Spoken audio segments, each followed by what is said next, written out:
Hi, I'm Jahnavi. I'm the co-founder of Ediso. At Ediso, we're building a learning platform where AI handles structured learning paths and experienced professionals and coaches step in at high impact moments when learners are stuck or need a real conversation. So today I'm speaking with Amy. Amy is a certified life and leadership coach who specializes in supporting individuals build successful careers that are sustainable and fulfilling without the burnout. So, Amy, welcome. Thank you so much for having me. I'm excited to be talking and excited to dive into talking more about the Ediso platform that you've built as well. Awesome. So, today we're talking about something that I think a lot of us feel but don't say it out loud, especially in 2026. The pressure to do it all, build successful careers, and not lose yourself in the process. So, Amy, you started off in HR and then you've moved to coaching people, supporting people in different stages. Tell us a bit more about how that process went or what led you to get into coaching. Yeah, absolutely.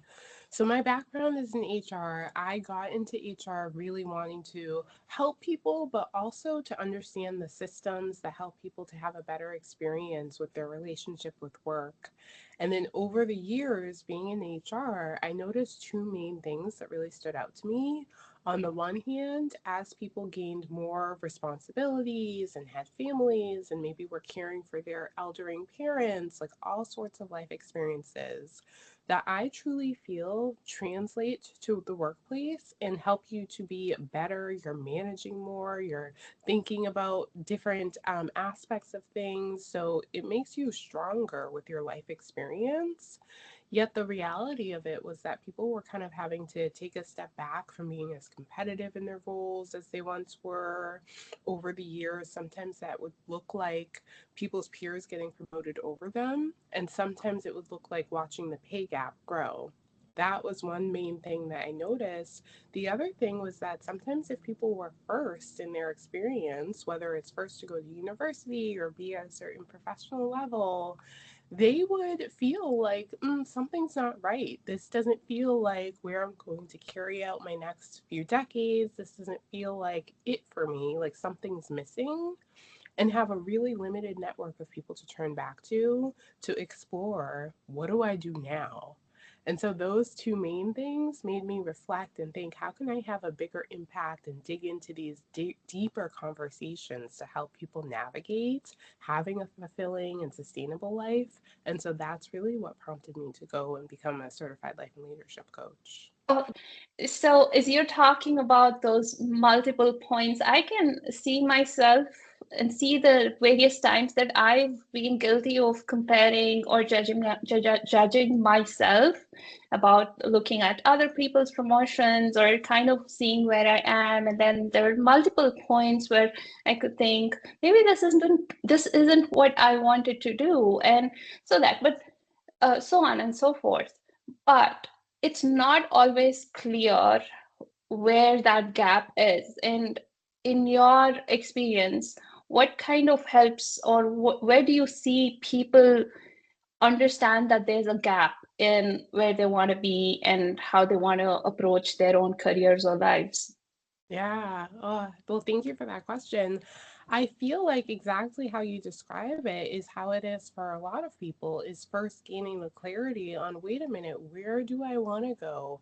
What is the clarity about defining your own goal? And I actually think that a lot of people default to thinking that if you're in a certain profession, there's a trajectory kind of laid out for you, and that it's assumed like, oh, other people know the path you want to be on, the path you want to go. Other people understand the trajectory the same way that you see it. And oftentimes it's not the case. There can be different reasons. Maybe your organization is thinking about restructuring, redesigning the way that the levels, the tiers work now, and without really being able to specify, this is what I want to do. I want to manage people or not. I want to lead certain projects, but like really being like clear on how you see your trajectory. Unfortunately, sometimes you can get lost in the shuffle. And so I think that's a big area, is to really clearly define for yourself so that you can better communicate with others, not even just your direct like managers and that kind of thing, but also other people outside of your organization, people who might be able to give you insight from other industries, and also sponsors in your organization, like mentors, different people. And so that is a big thing too, making sure that you have enough support, not just within your own department or organization, even, but like broad support to get you where you want to go. Mhm. That makes it kind of sound like you can't really navigate from one place to another, whether emotionally or in the specific career itself, alone. And for people who don't have that kind of support or who are not used to sharing with maybe their family or friends, how would you approach helping them through this? Yeah. I think it does take some like being specific on what you need first. It's one thing to go to a networking event or to go to a setting where you might be able to encounter new people who could be helpful and just kind of be unclear or unsure what you're looking for.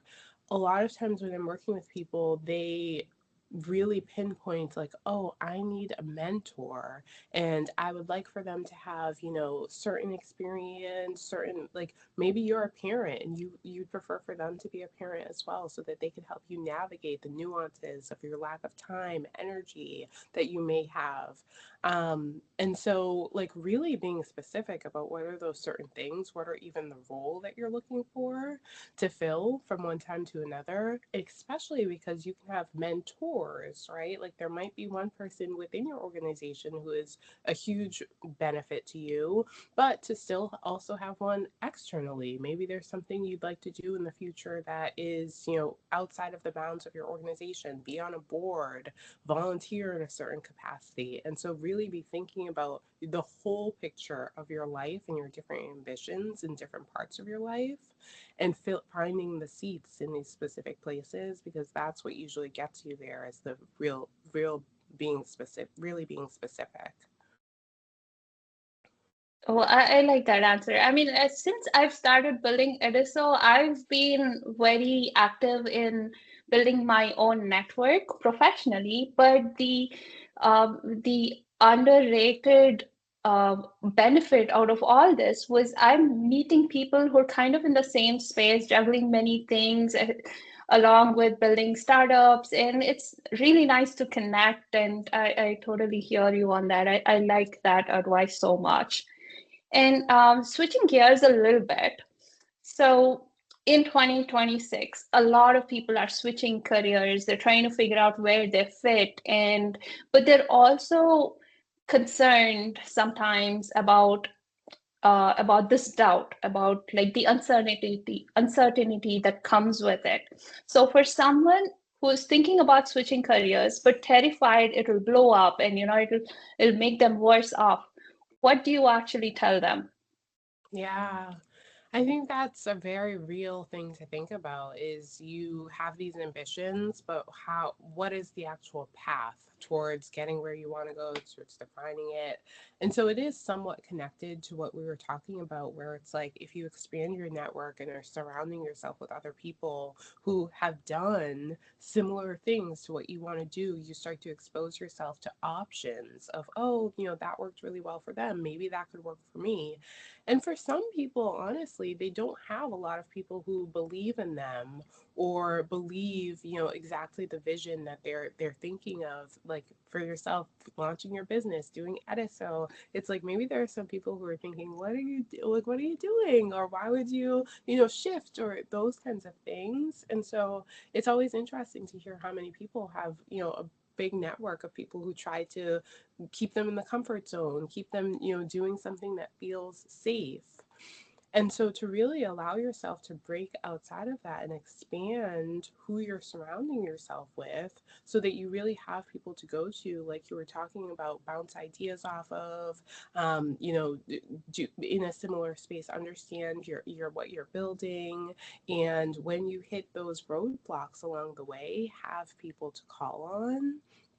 What I hear again and again is that more people wish that they had, you know, built out more of those connections or built out more of that network before they actually need it.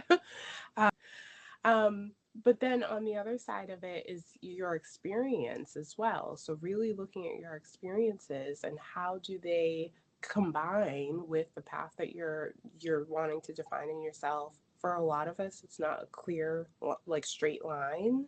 It's interwoven. Maybe you pivoted. Maybe you did different things. Mm-hmm. So still looking back and defining how does everything connect so that you can tell your story and really communicate it with people more clearly. Other people will, it will validate other people's experiences, but other people will connect with that as well. Mm-hmm. Yeah, I like that point that you said about it's not the path not always being very clear and not really knowing what you want to do or where you can go from here. In practice, how would somebody go about finding that? I mean, if we were to somebody were to find a coach or a mentor who can help them navigate those blanks and figure things out, how would that look like? Yeah.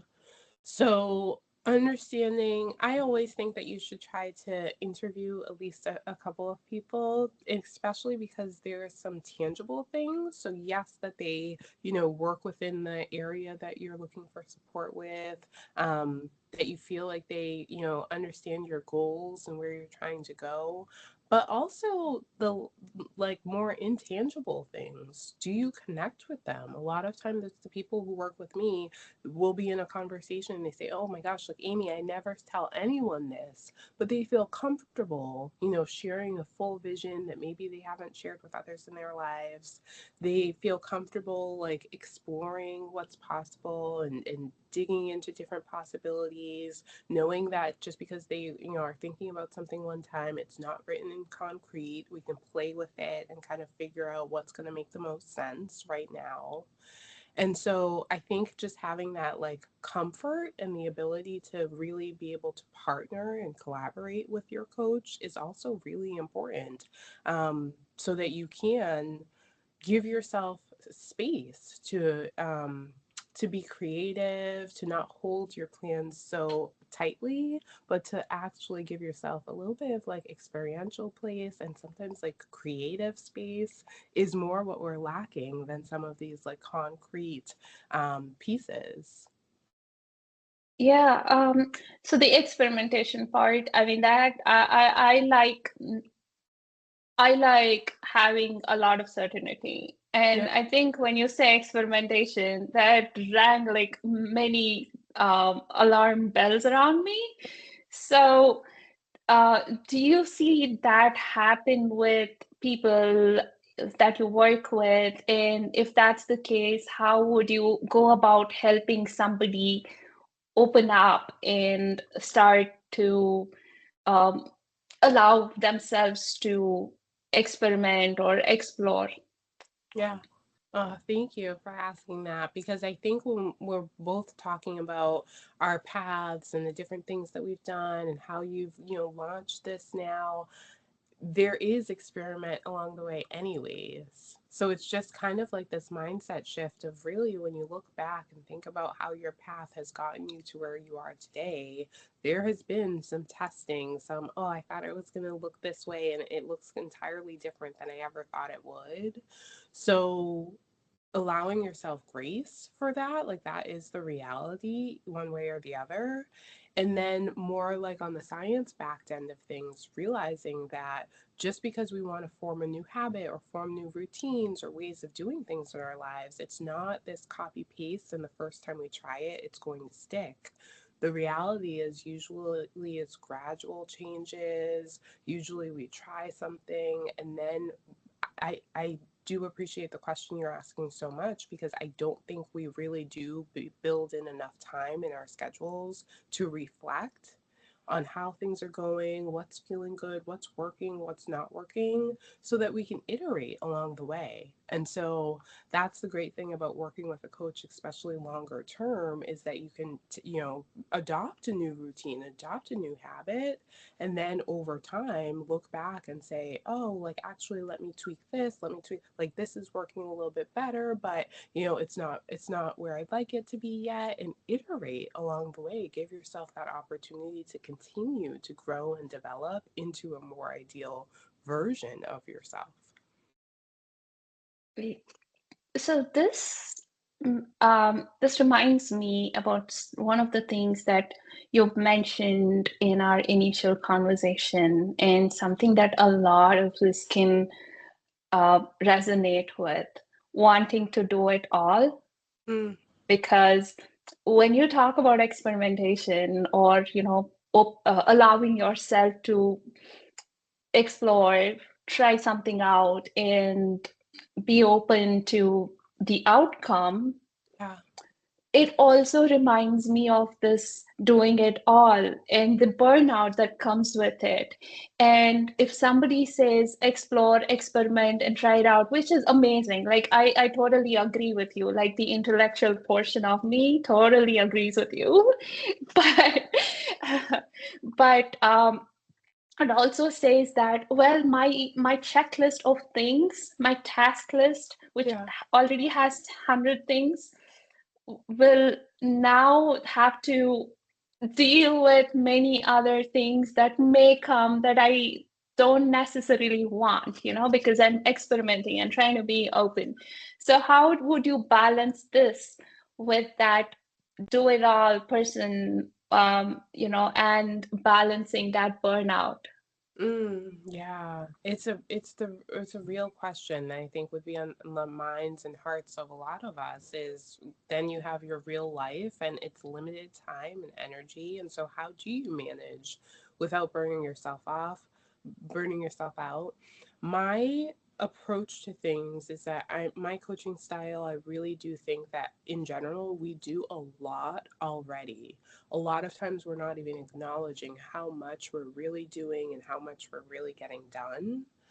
And so I like to think about not just adding more things to your plate, more to your to do list, but really making sure that we're thinking about what support you have in place, what resources, what community to really support you, and especially with one core priority at a time. So when I say the one core priority, it's really thinking about your life as having your baseline where your well-being is always a priority. That is something that's ever, it's constant. It's your what you need to do to take care of yourself may evolve, but you always need to prioritize that in order to put your best foot forward across the parts of your life. And so when I say one core priority, it's really elevating your baseline. And then, like, if you have a business goal or something in particular, focusing in on that. And that allows you to be able to go like an inch wide and a mile deep, like actually make meaningful progress, actually be able to iterate on things, test out what's working, like allow yourself that even if it's just for one quarter, the time to like really define what are you advancing with this one goal. And I think that's just a more realistic approach because we do have these many different parts of our lives. And so if you know you have something major, maybe going on with a family member or someone who you care for in one season of life, well, don't plan your big, business launch that same season, or, really look at your whole life and do things in a realistic way. So, I like the idea about prioritizing the different portions of your life and thinking about it in a seasonal way instead of thinking all at once or having to do all at once. I mean, and I like the seasonality factor in this. And so before we wrap up, I want to ask this question. What does building a sustainable, ambitious career actually look like? Like, not the polished one, but a real one that's sustainable for a really long time, for next 10, 20, 30 years, however a person wants to plan their career. Yeah, I think that it's really connected to your previous question because the whole reason why I came into this work life harmony versus balance is I think when you're trying to do it all right now, and keep everything like this always, it doesn't feel realistic. And so to think about your career, your work trajectory as being in harmony with the rest of your life is really thinking about your whole life vision, not just work. And so, work is one part of that. When you think about your ideals, really make sure, like, do they align? Do they make sense with the other priorities that you have in your life? Do they make sense with your familial responsibilities, financially where you want to be? Allow you space in your life to be responsible for your emotional, physical, and mental well-being. And so I think even just that, looking at the whole picture, allows some breathing room to think about what's going to be the realistic goal that you can support in life alongside everything else that you have going on. And then I would say that coupled with the what we were talking about at the beginning with the support system. So not just you knowing what those goals are, but then also having those people around you and making it a priority to continually have networks and support systems who know what you're driving forward, what your priorities are, and are supporting. Because realistically, if you have, a new business that you're launching, new work endeavors, different promotions that you're up for in work, you may need someone to be a little bit more supportive at home, or you may need to play with what things look like. Maybe you set up a carpool for your kids, maybe you hire a cleaner for a season at home to alleviate some of the pressure, the mental load. But those two things, and creating enough space to reflect on what do you really need, is it lightening the load at home so that you can invest more professionally, vice versa, and recognizing it's going to ebb and flow. That's a natural part of it. So I think building a resilient mindset where you're, aware that that's just natural, that's going to be the ebb and flow of life, and not shaming yourself or feeling guilty for taking that time for yourself or taking that time to reflect. Um, but really recognizing that that's going to set you up for more long-term sustainable success in the long run. That sounds very valuable. And you mentioned about resilient mind, and I want to ask more questions, but I also want to be respectful of your time. So maybe we'll continue sometime in the future. But I want to thank you so much for today, for this kind of conversation that a lot of us need in 2026 to not get caught up in this race or competition and wanting to do it all. So thank you again, and thank you everyone for watching. Come find us at Ediso. We're building a space where learning meets the right human at the right moment. Thank you. Thank you so much for having me. I appreciate it.